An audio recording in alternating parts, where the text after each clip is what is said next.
her or his love language is, and every time you do that, write it down. I'm telling you, you'll get an acute idea of exactly how your behavior has been off track and exactly what it takes to get it back on track. So awareness is the first step of change. The second day that changed my life is when I met my mentor, Jim Rohn, 1994, November.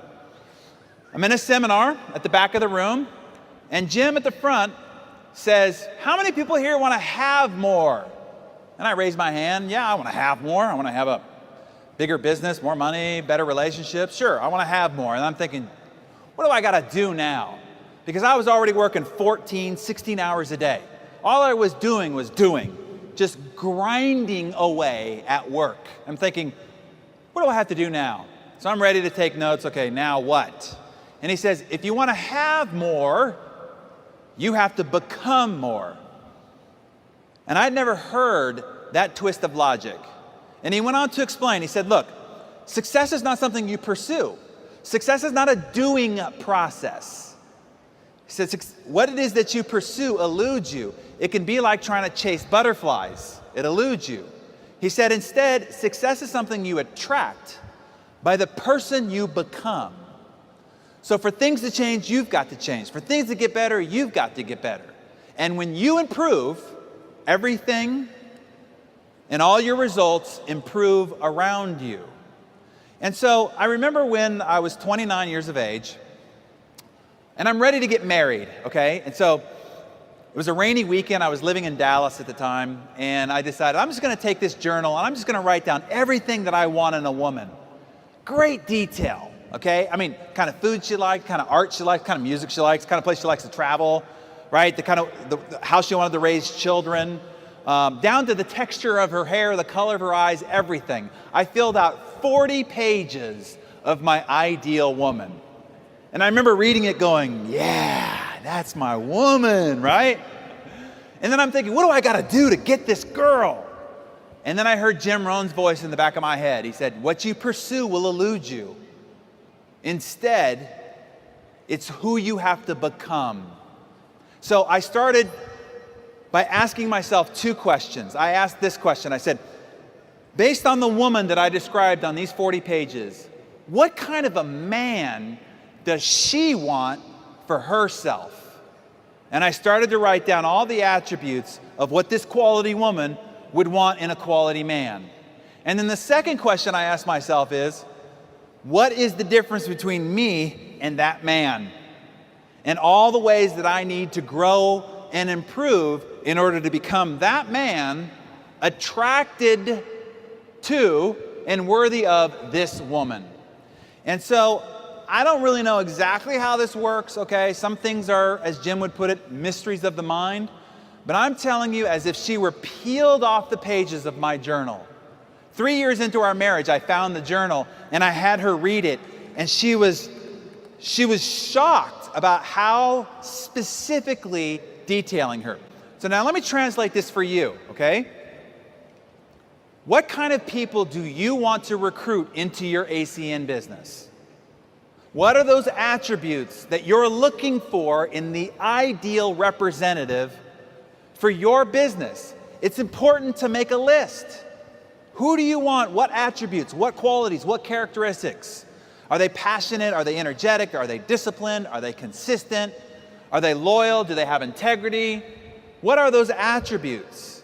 Make a long list. And then here's what I want you to do. Ask yourself this. What kind of a leader would this person be attracted to and want to be in business with? And then ask yourself, based on who I am now, how I walk, talk, dress, show up, where's the gap between me and this person? You'll now know how you need to become in order to attract the kind of people that you truly want in your business. It's as simple as that. It's not a pursuit. It's not a doing. It's a you becoming and being worthy and attractive to the kind of people you want in your business. Now,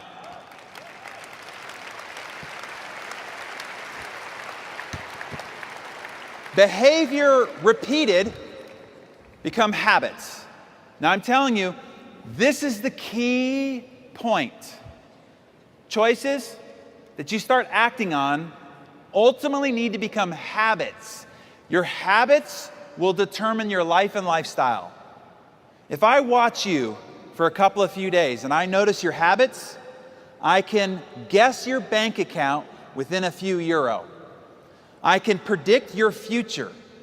I can tell you the kind of relationships you have now and the kind of relationships you will have later when I observe your habits. Because habits are the expressions of who we are and how we live, and they determine all your results. So this is ultimately what we want to change, is changing your habits.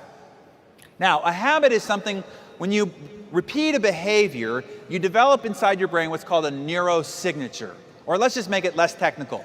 Your brain is like gray matter, totally malleable, okay? You come into this world with no habits, none. You develop them over time with your repeated behavior. And it develops what's called a brain groove. And then once you have that brain groove, once it's deep enough, now you can perform that act without ever having to think about it. That's how you can, 95% of your behavior becomes unconscious. And these habits, they start out like cobwebs and they become thick as cables, as the Spanish proverb says. Now, the hard reality about changing your habits are, good habits, they're hard to create, but easy to lose. You go on a 2-week vacation and don't run or work out, it's going to be really hard to start back up again when you get home. The other side of this equation is bad habits are easy to create and hard to lose. You go on a vacation with a friend who has this particular drink they like, and you start drinking it, and then you come home and you're still drinking it, and all of a sudden you're like, wow, I got this new habit that I never even wanted, and it's hard to break. What happens here is, when you try to break one of the neurosignatures in your brain of a bad habit, it's as difficult as if you have substance abuse, drugs and alcohol, that you're trying to go through withdrawals to get over. As physical, emotional, and psychological, it'll be as painful as that. It's kind of like this. Imagine you jumped in a river that was flowing in one direction. You could just jump in and with no effort be carried down the river. But let's say that you decide to go up the river and you turn around and now you're fighting with everything you've got. All your energy's expended and maybe you're only moving a couple of inches. That's what it's going to be like when you start fighting your existing bad habits. It's not going to be easy. You will have to, with everything you've got, all the willpower and discipline you've got, fight, fight, fight, and only make inches of progress. And ultimately, it'll take about 300 repetitions of not doing the previous bad habit and doing the new good habit so that this one weakens and this one strengthens. Now that you know it's not going to be easy and how long you've got to sustain a new habit, at least you won't get disillusioned, okay? And the reality is that willpower will not work. Why is it that we have the biggest diet industry in the history of humanity, and yet as a species, we are more fat than we've ever been in the history of humanity? How can those two things exist simultaneously? And the reason is, they all rely on willpower, and willpower will not work. So instead, what I want to encourage you to find is what's called why power. The first time I asked you, you said, no way, no how. The risk, the danger's too great. Why would I ever do that? The second time I asked you, you shot your hand up, and I didn't even offer you 20 euro. The difference was the reason why to do it. Here's what I want you to get. When your reason why is urgent enough, important enough, critical enough, where you have a white, hot, burning desire to get to the other side, no danger, no risk, nothing can stop you. In order for you to achieve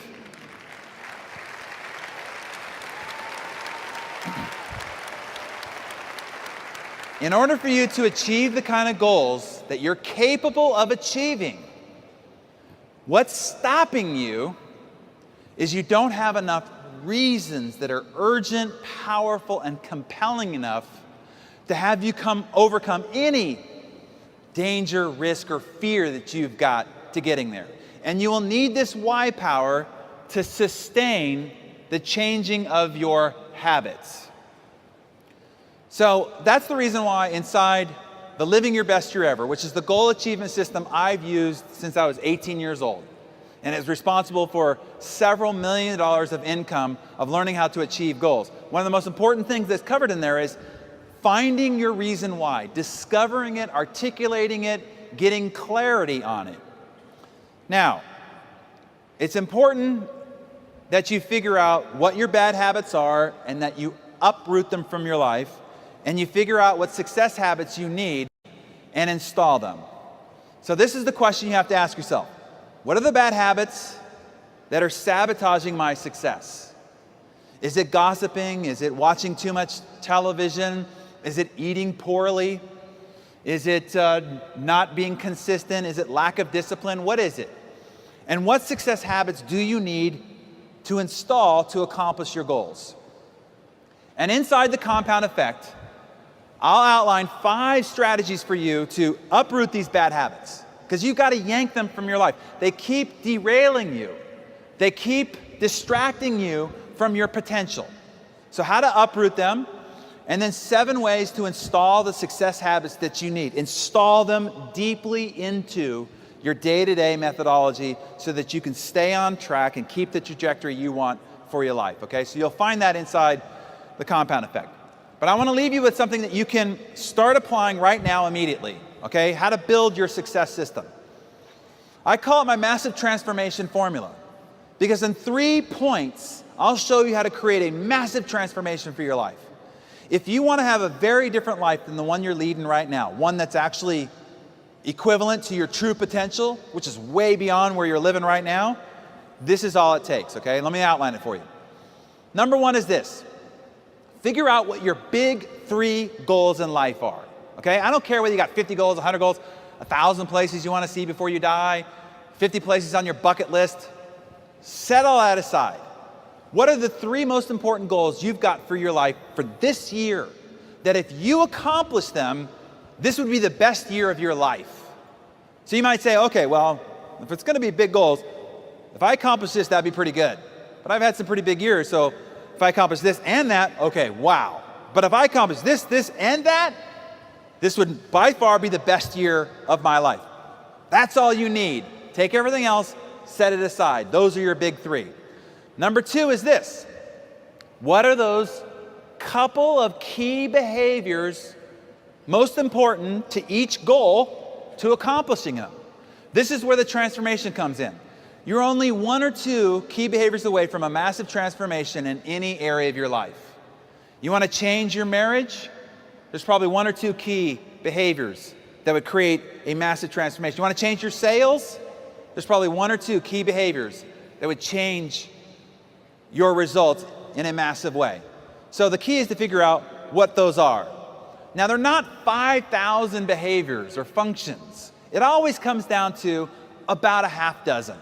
And if you don't continually track your key behaviors, you'll drift. And you'll end up at the next conference and go, why did I not get the results that I wanted? You just didn't do the easy things, because they're easy not to do. They're not easy not to do when you are tracking them day in and day out. By the way, I'll give you a blank copy of that rhythm register. You can copy it off as many times as you want, and you can use it for you and your organization, okay? So that'll be sent with the slides as well.